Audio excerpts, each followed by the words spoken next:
Princess Mina sat alone by the window of her room in the far wing of the palace. Outside, the twin moons of Teria cast a silver glow on the capital city. The lights from tall buildings shone like stars. It was a beautiful view, but Mina felt no joy looking at it. Today was her 20th birthday. In the main halls of the palace, her father Emperor Ta hosted a grand ball. Music played. People danced. Everyone was there, except Mina. She was never invited to palace events, not since she was 5 years old, when the royal doctors told her parents about her condition. Mina was born without the ability to sense or send empathic waves. For the Terran people, these waves were how they truly spoke to each other. Without them, Mina was seen as broken. "Your Highness," a soft voice came from the doorway. Mina turned to see Rena, her only friend and personal servant. Unlike others who found it hard to be near Mina, Rena had always been kind. "Has the party started?" Mina asked. She had learned to speak with her voice, even though most Terran found it strange and primitive. "Yes, Your Highness. Would you like me to bring you some food from the feast?"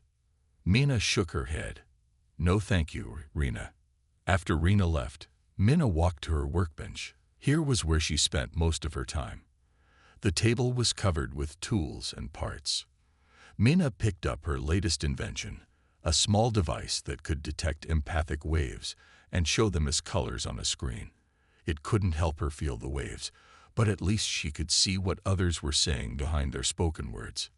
Mina had taught herself engineering and technology. When no one wanted to teach the broken princess, she found old books and computer files. She learned alone. She built things that no one else had thought of before. A soft buzz from her computer caught her attention. Someone was sending a message to her private screen. This was strange. Almost no one contacted her directly. The message was from her father's chief advisor. "Your presence is required in the Emperor's private study. Tomorrow.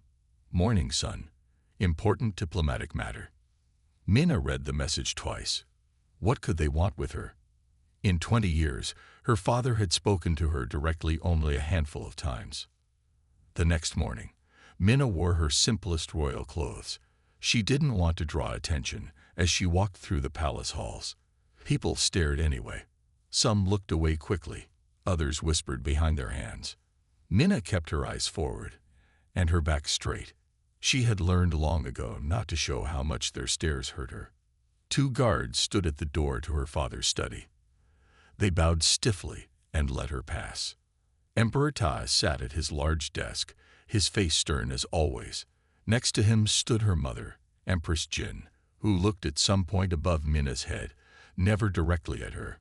"Mina," the emperor said. He didn't use her title of princess. He never did. "We have news that concerns you." Mina stood silently, waiting. "The humans have established their first embassy on our world," he continued. "To strengthen our new ties with Earth, we have decided to offer a royal marriage." Mina felt her heart beat faster. Her father couldn't possibly mean. "You will be offered as a bride to their diplomatic team," the emperor said flatly. "The humans are a primitive species. They do not use empathic waves at all. Perhaps they will not notice your deficiency." Empress Jin finally spoke, her voice cold. "It is a chance for you to serve the Empire." At last, Mina understood what was not being said.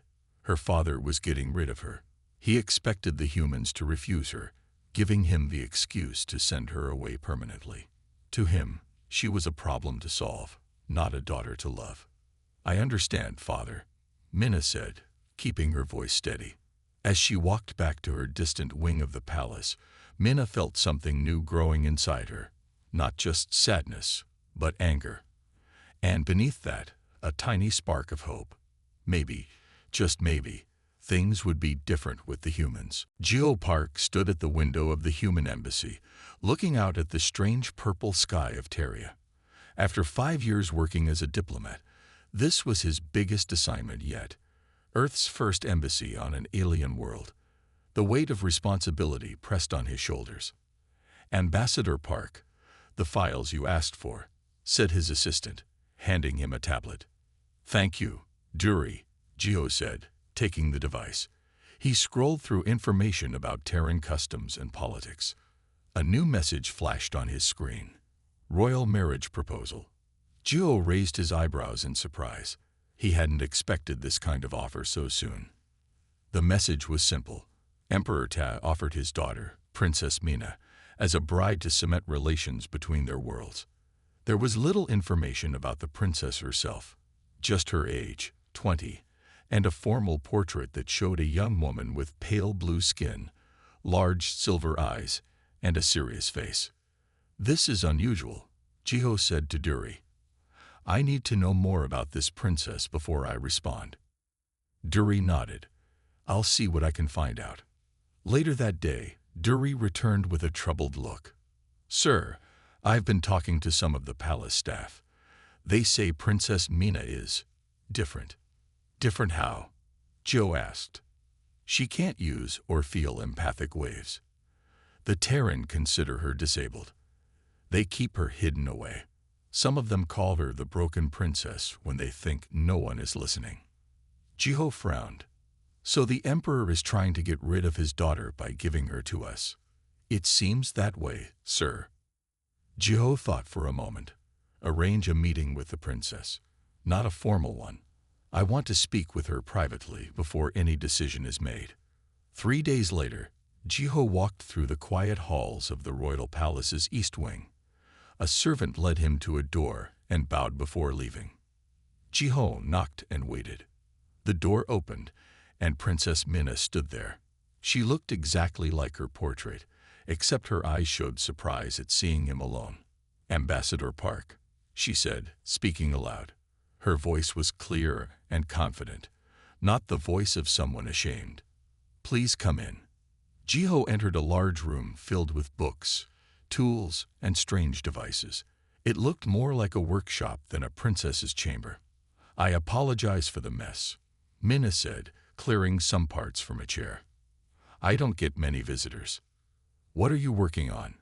Jill asked, looking at a small device on her workbench. Mina hesitated, as if not used to being asked about her work. "It's a translator for empathic waves. It can't help me feel them, but it can show me what others are projecting." She paused. "My people think speaking aloud is primitive, but it's the only way I can communicate. On Earth, everyone speaks aloud," Joe said with a smile. "No one uses empathic waves at all." Something changed in Mina's face. A small light came into her eyes. "Really? No one?" "Not a single human," Joe confirmed. "We communicate with words, expressions, and body language, just like you're doing now." Mina looked down at her hands.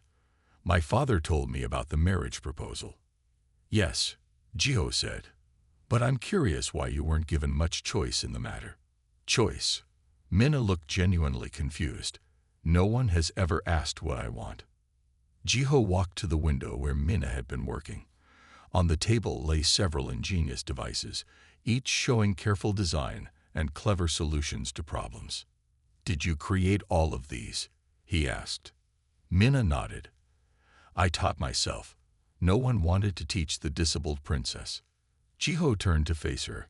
"Where I come from, Princess Mina, we don't see difference as disability. We see it as perspective. And from what I can see, your perspective has led to some remarkable innovations." For the first time, Mina smiled. A small, careful smile, as if testing something new and fragile.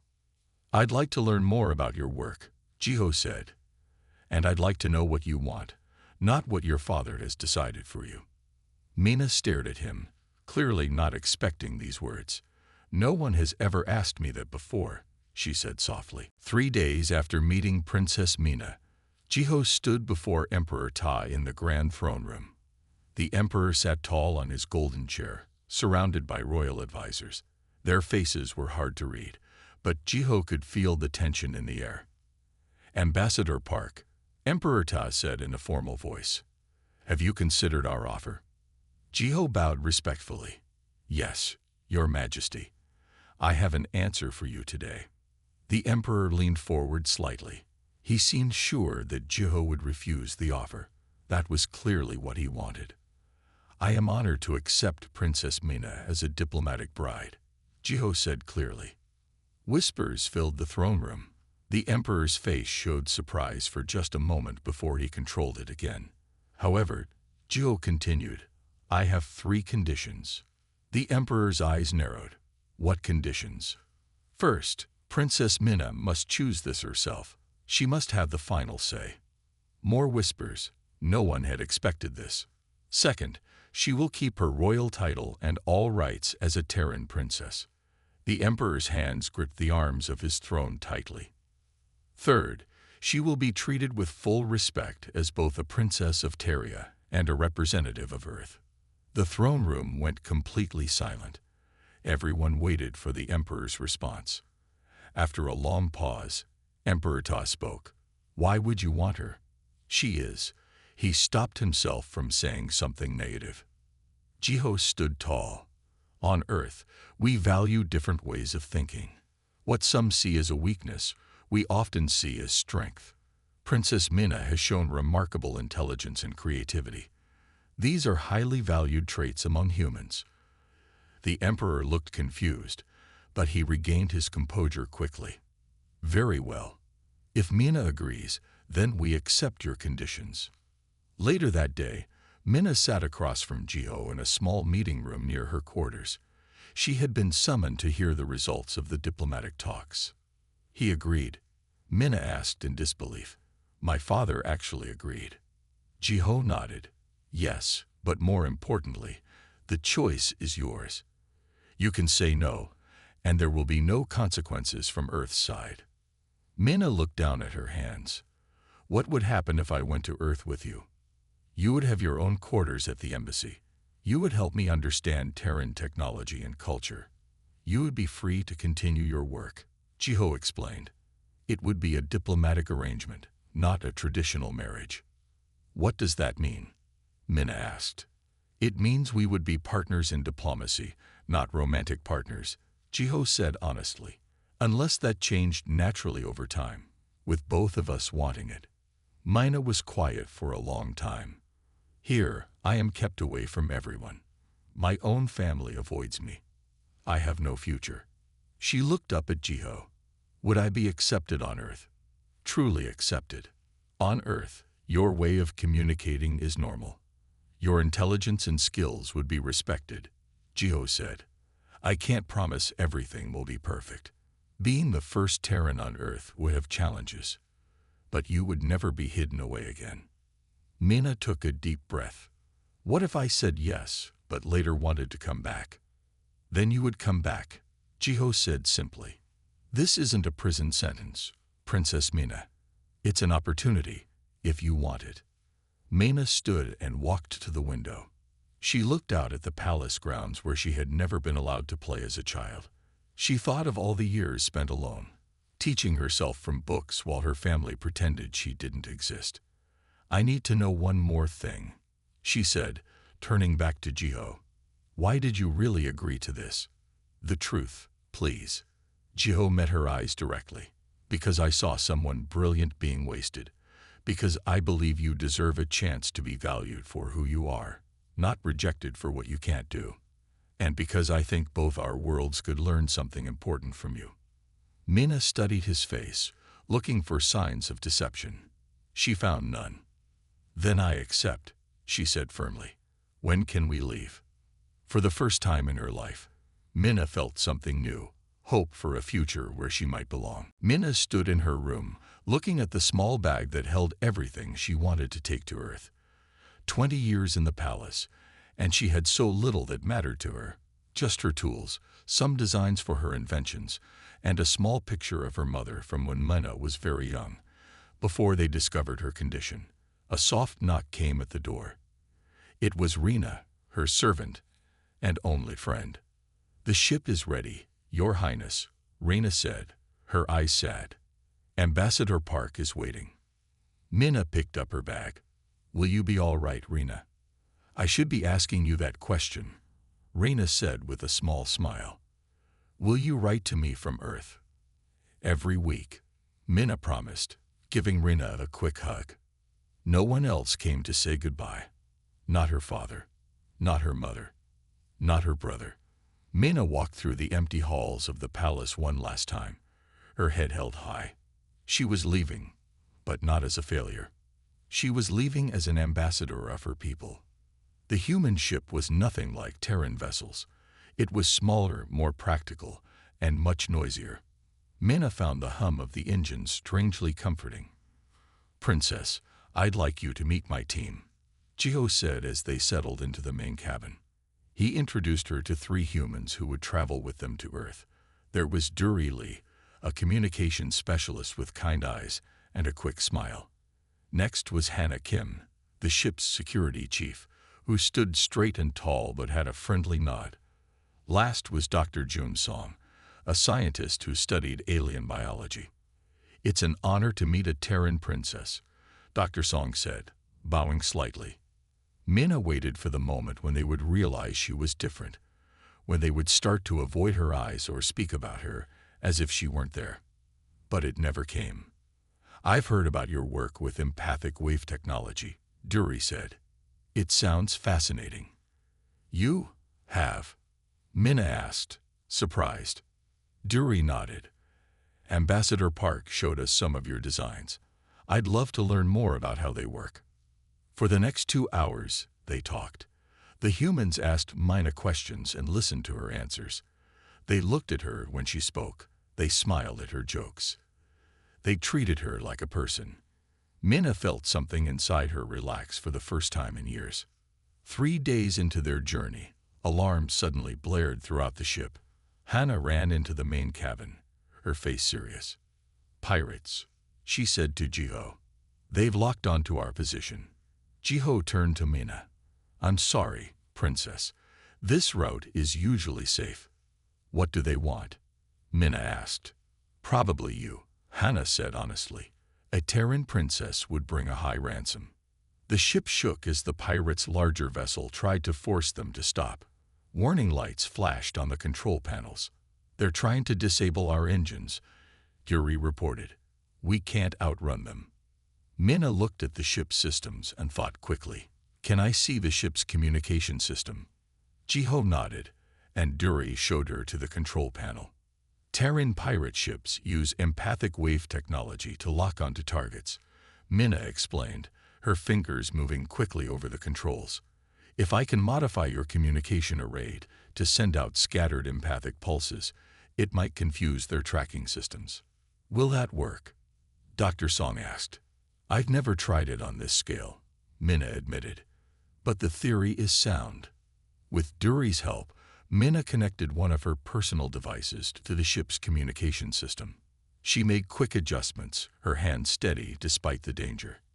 "Ready," she said after a few minutes. "Activating now." The ship shuddered again as the pirates fired another warning shot. Then Mina's device came online, sending out waves of scrambled empathic signals. For a tense minute, nothing seemed to happen. Then Hannah, who was watching the radar, smiled. "They're veering off. They can't get a lock on us anymore." Everyone turned to look at Mina with new respect in their eyes. "That was brilliant," Jiho said. Mina felt her face warm with the praise. For the first time in her life, her difference had not been a weakness, but a strength. She had saved them because she understood both worlds, the Terran technology and the human ship. As the pirate vessel disappeared from their radar, Mina realized something important. This journey to Earth was not an escape. It was a beginning. Mina pressed her face to the window as the ship entered Earth's atmosphere. Blue oceans and green land appeared below them. It looked so different from the purple and silver landscape of Terria. Her heart beat faster as they descended toward a large city with tall buildings that reached for the sky. "Welcome to New Seoul," Jiho said, standing beside her. "This is where the main diplomatic center is located." The ship landed smoothly on a platform atop a gleaming building. When the doors opened, Mina took her first breath of Earth air. It was slightly sweeter than she was used to, but not unpleasant. A small group of humans waited to greet them. Mina noticed how they all spoke with their voices and used their hands when they talked, just like she did. No one was sending empathic waves. For the first time in her life, Minna wasn't the different one. "Princess Minna, welcome to Earth," said an older woman in formal clothes. "I am Director Kang, head of the Interplanetary Relations Committee." Minna bowed as Jiho had taught her was customary. "Thank you for welcoming me to your world." Director Kang smiled warmly. "We have prepared quarters for you in the diplomatic residence.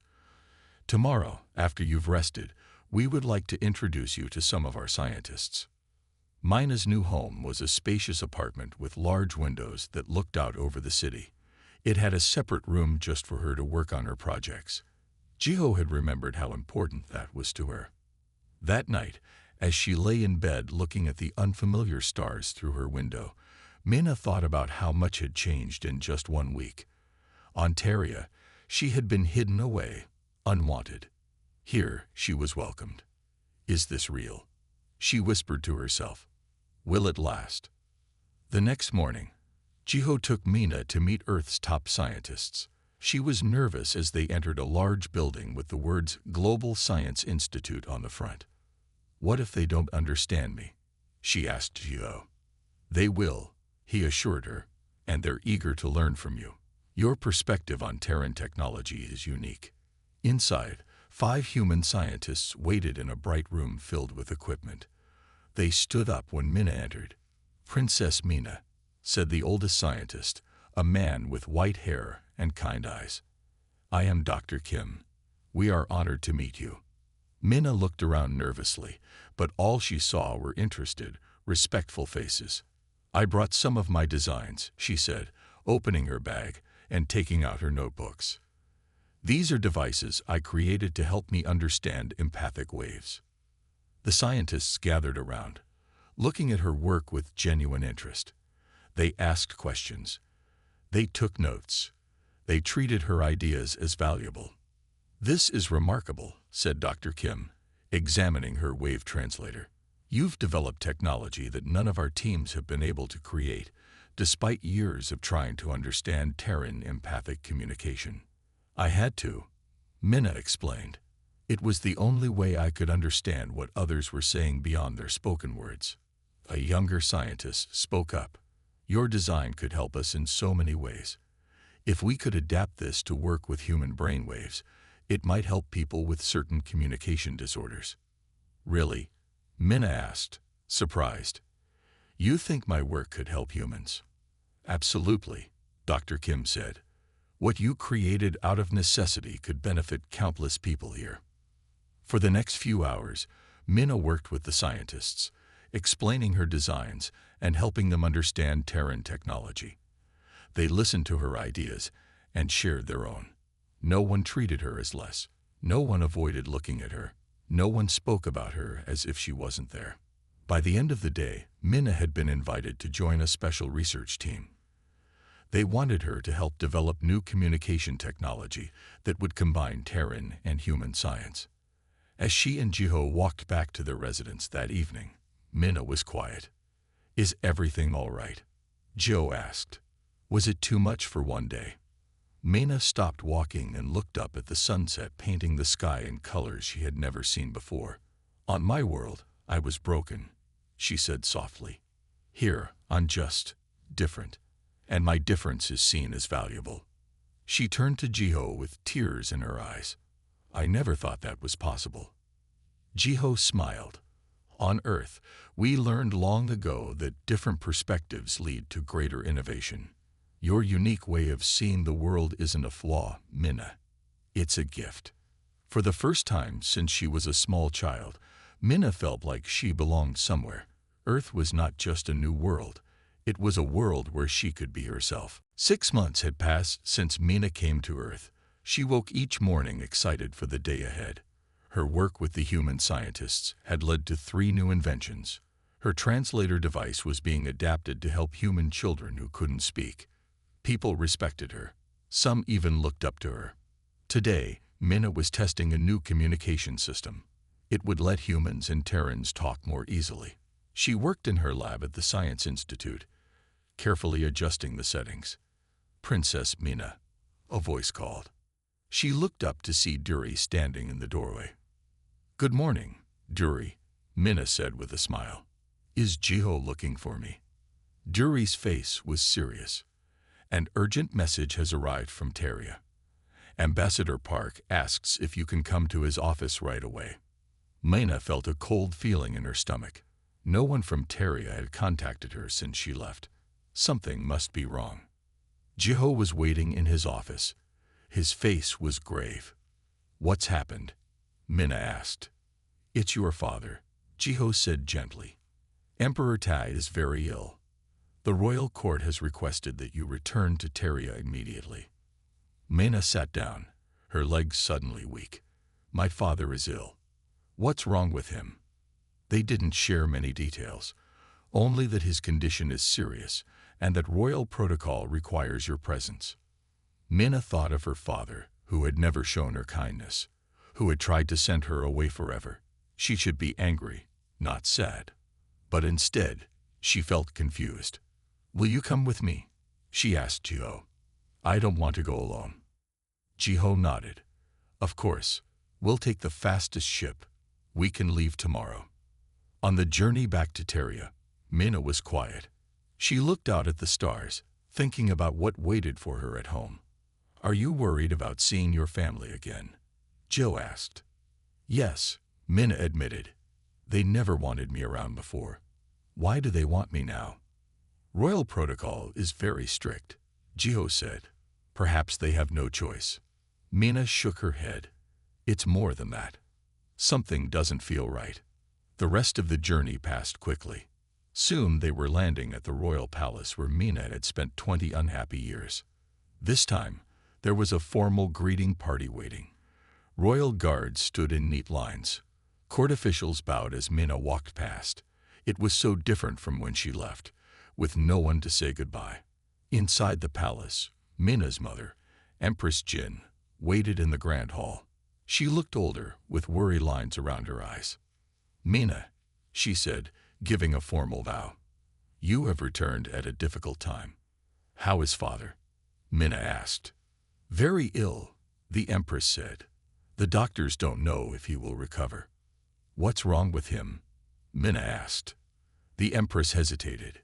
"He has a rare condition. His body is failing to process empathic waves correctly." Minna felt a shock go through her. "He has my condition." "Not exactly the same," the Empress said, "but similar. It came on suddenly, 3 months ago. Now he can barely communicate." Minna thought for a moment. "I want to see him." "He's not seeing anyone," said a new voice. Minna turned to see her brother, Crown Prince Siuk, entering the hall. He was taller than she remembered, and his face was hard. "Father needs rest, not visitors." "I'm not just a visitor," Minna said firmly.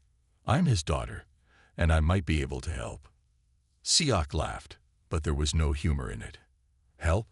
What could you do that the royal doctors can't?" Minna stood straighter, remembering all she had accomplished on Earth. "I've spent my life adapting to this condition. I've built devices that might help him communicate." "She's right," Jiho said, speaking for the first time. "Princess Minna's work on Earth has been groundbreaking. She might have insights that your doctors don't." Siak looked angry, but the Empress raised her hand. "Let her try," she said. "We have nothing to lose." Siak stormed out of the hall without another word. The Empress turned to Minna. "I will take you to your father tomorrow morning. Tonight, rest. You are in your old rooms." As Minna walked through the familiar hallways, she felt strange. This place had been her prison for so long. Now she returned as someone different, someone with knowledge that might save the very person who had rejected her. Minna woke early the next morning in her old room. Everything was exactly as she had left it. Her tools were still on the workbench. Her books were still on the shelves. But Minna herself had changed. She packed a small bag with the devices she had brought from Earth. These were her newest inventions, designed to help humans understand Terran empathic waves.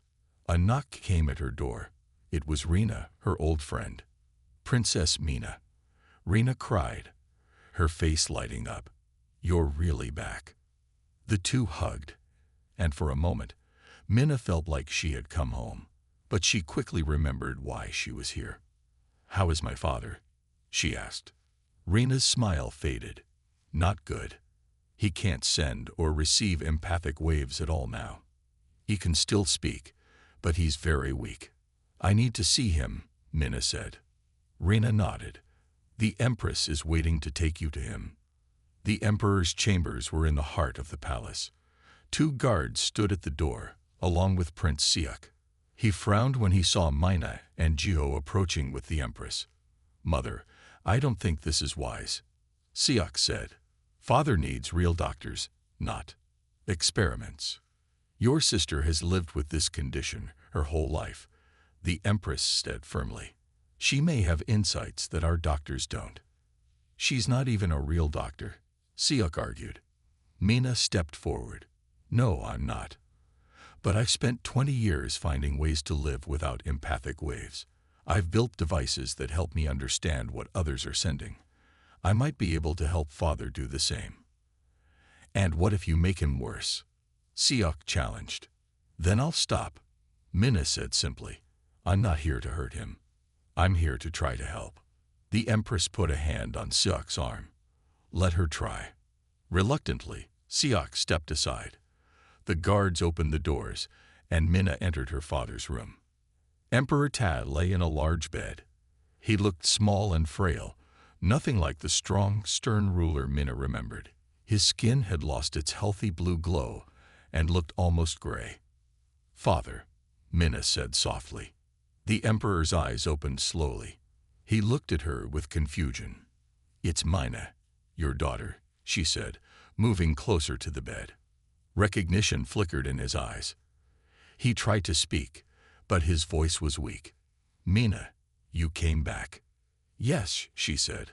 "I heard you were ill." The Emperor closed his eyes for a moment. "Can't feel them. The waves. All gone. Silent."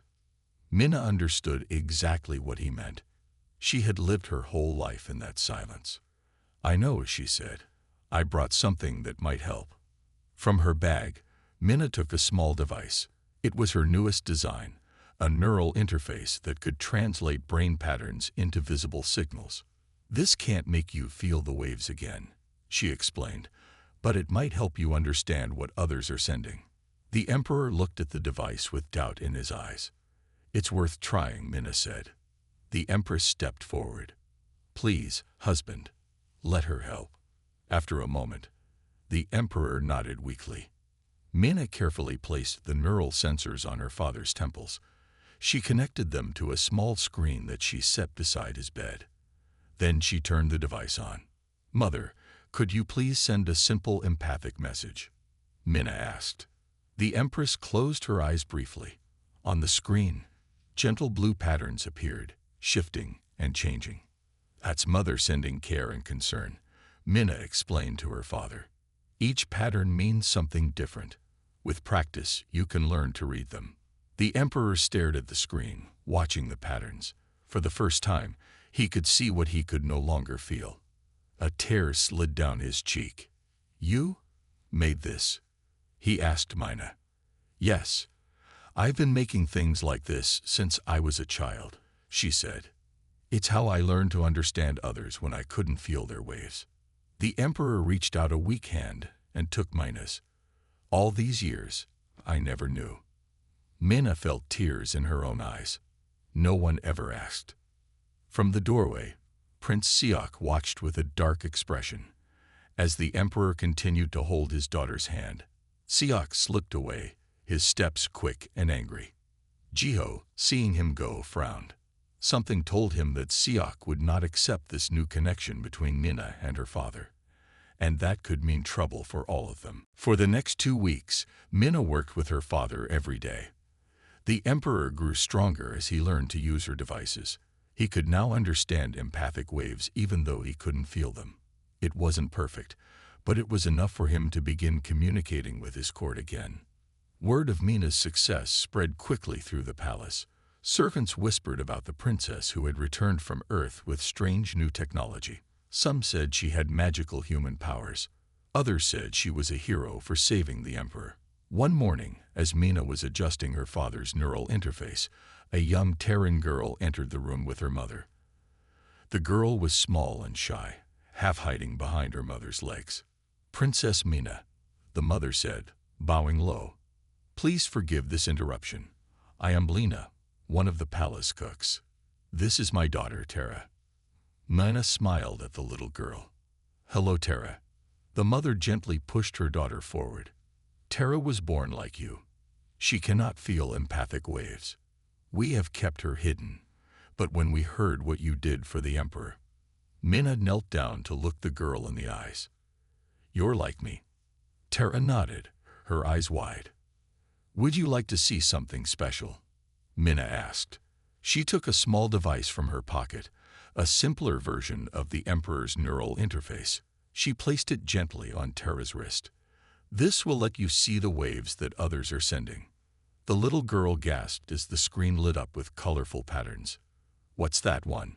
she asked, pointing to a swirl of green.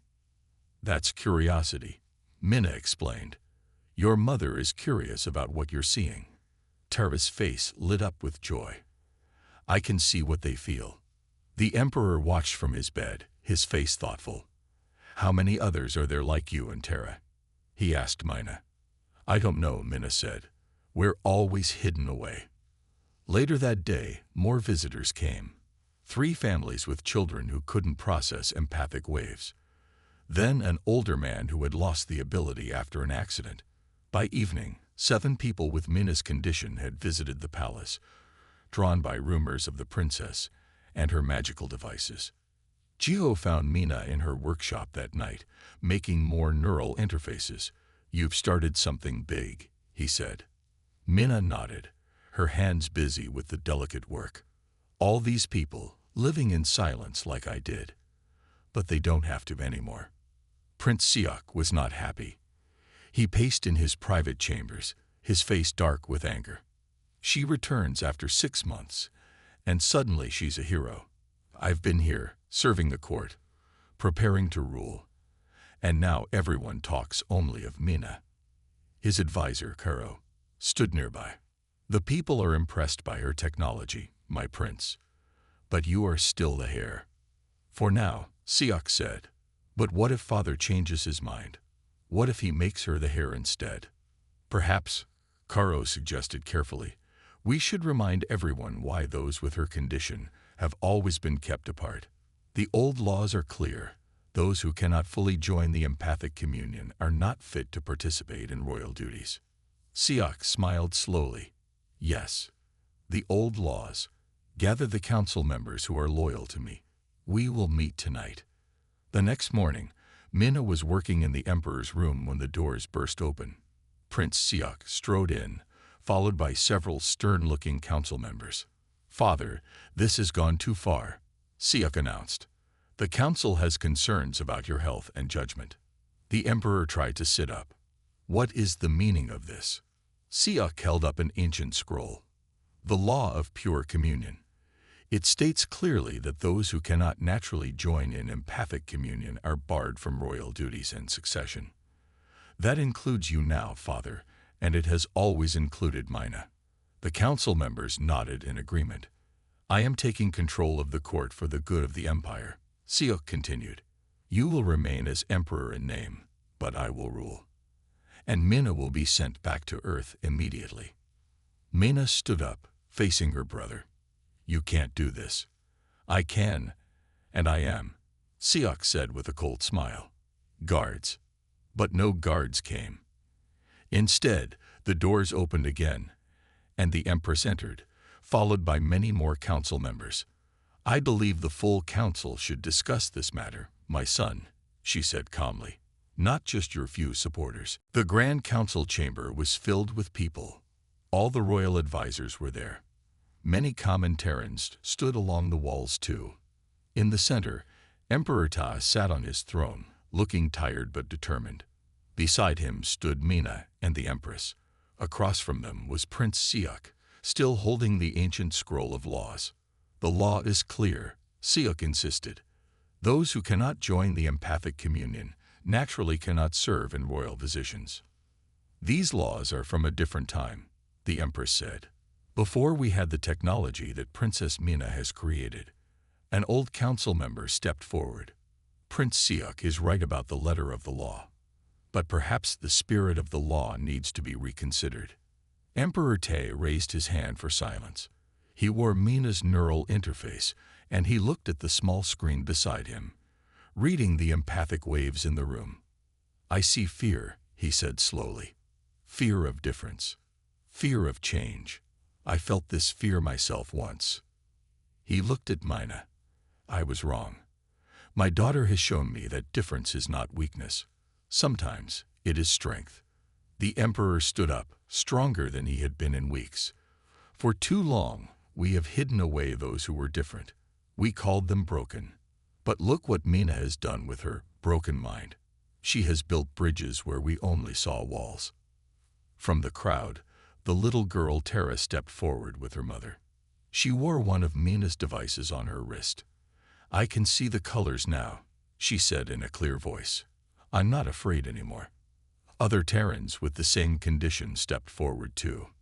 An old man, a young woman, a teenage boy, all wearing Mina's devices, all standing tall. I have made a decision, the Emperor announced. From this day forward, the law of pure communion is changed. We will no longer judge worth by how someone communicates, but by what they contribute to our society. Prince Siuk's face turned dark with anger. You can't do this. I am still your emperor, Ta said firmly, and I have seen a better way forward. Siuk looked around for support, but most council members were nodding in agreement with the emperor. Some were even smiling at Mina. Knowing he was defeated, Siuk stormed out of the chamber. The emperor turned to Mina. My daughter, you have given me more than my health. You have given our people a new understanding of worth. He paused. I ask your forgiveness for how I treated you, and I ask for your help in the days ahead. Mina felt tears in her eyes. Of course, father. 1 year later, Mina stood on the steps of the Earth Embassy on Terria. She wore formal clothes with symbols of both worlds. Above her, the flags of Earth and Terria flew side by side. Ambassador Mina called a human reporter. How does it feel to be the first Terran ambassador to Earth? Mina smiled. It feels right. I understand both worlds now. I can help them understand each other. Beside her stood Gio, now her partner in both diplomacy and life. Their relationship had grown from respect into deep friendship, and finally into love. Are you nervous about today's ceremony? He asked quietly. A little, Mina admitted, but mostly excited. Inside the embassy, Terran and human scientists waited to launch the Interspecies Adaptive Technology Initiative. The program would develop new ways for different species to communicate. Mina's neural interface technology was just the beginning. As they walked inside together, Mina thought about her journey. Once she had been unwanted, a princess hidden away in shame. Now she was a bridge between worlds, helping others find their voice and their worth. Behind them came little Tara, now Mina's student, learning to build her own devices. And behind Tara came others, Terrans and humans, scientists and diplomats, all working together. Emperor Te, now fully recovered, waited inside with the Empress. Even Prince Siuk had come, finally accepting his sister's role after seeing how their people respected her. Ready? Jill asked, taking Mina's hand. Mina nodded. Ready. Together, they stepped forward to open a new chapter, not just for themselves, but for both their worlds. A chapter where difference was not just accepted, but valued. Where what made someone different could make everyone stronger. And Mina, once the unwanted alien princess, led the way. The end of.